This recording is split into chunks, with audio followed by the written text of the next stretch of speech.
Mythical creatures derive from truth and reality. They may not obey all of nature's laws, but they do come from a logical understanding of the world. You might not think about it, but dragons are one such species that follow the law of evolution. Yes, I'm talking about Darwin and his evolutionary theory, but how can that apply to a fictional creature like a dragon that doesn't even exist? Pause for a second and imagine a dragon. Did you imagine a four-legged scaly lizard with wings that can breathe fire? That is a dragon. But what about this? Or this? Are these dragons? Well, yes and no. Before we can determine what is a dragon, we need to know what defines a dragon. What is a dragon? Dictionary.com describes dragons as a mythical monster generally represented as a huge winged reptile with crested head and enormous claws and teeth, and often spouting fire. You may not realize it, but this greatly narrows down our options.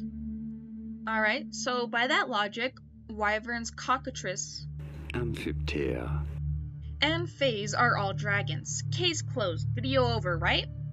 Wait a second. Does that mean a hydra is not a dragon?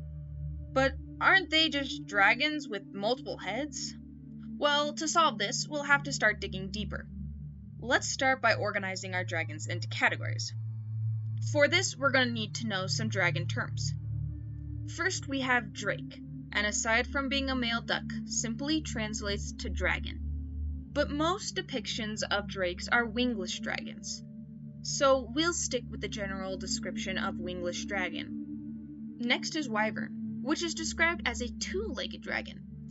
This wyvern category is a subspecies or cousin of the dragon, but they are still closely enough related to be titled as a dragon. The main difference is wyverns have 2 legs while dragons have 4. Now let's talk about worms. No, not that type of worm. A worm.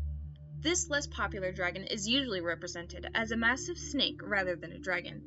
By definition, a worm is a huge, limbless, and wingless dragon or dragon-like creature.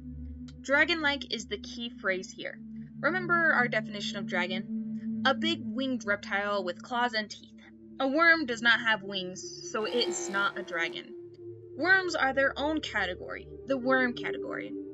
Now that we have a few simple terms out of the way, let me quickly organize all these dragons into a family tree. If you don't recognize a few of these reptiles, that's because they come from folklore all over the world. The most typical dragon is the classic dragon, but there are many more other dragons aside from the classic version. I set up this evolution chart to how I imagine these reptiles might have evolved. Alright, now let me explain real quick why I put these where I put them. So when working with dragons, there is no right or wrong answer, but the answer that just makes the most sense. Let's start at the common ancestor. If I had to hazard a guess, the common ancestor would be a lizard, most likely a dinosaur. Let me know if you guys want me to do a video on what the dragon's common ancestor might be. At our first branch, we meet the cockatoo. This love child between a dragon and a chicken is described as a dragon and a wyvern, but is it?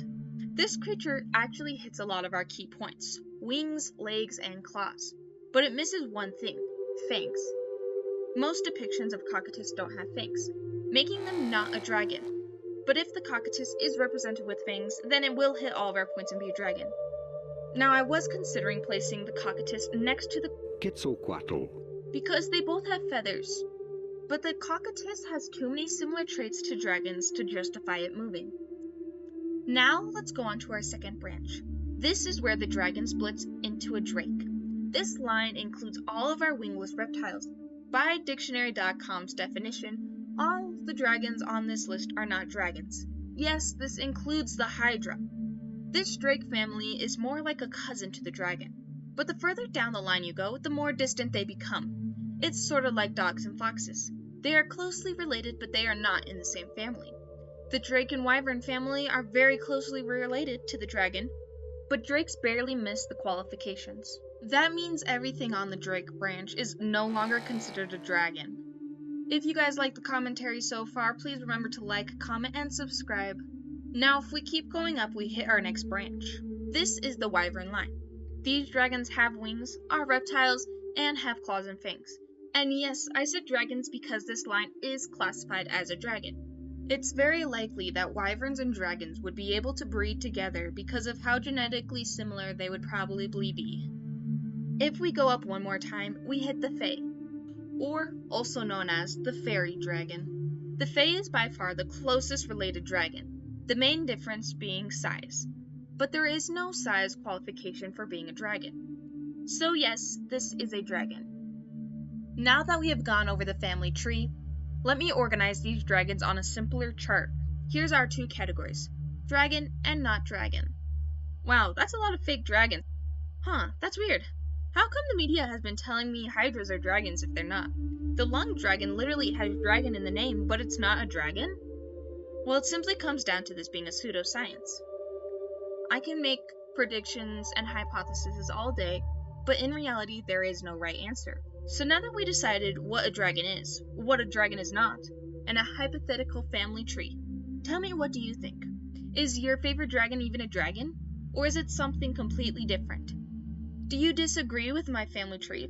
And if so, what would you change about it? Until next time, keep exploring the mysteries of the past, one creature at a time.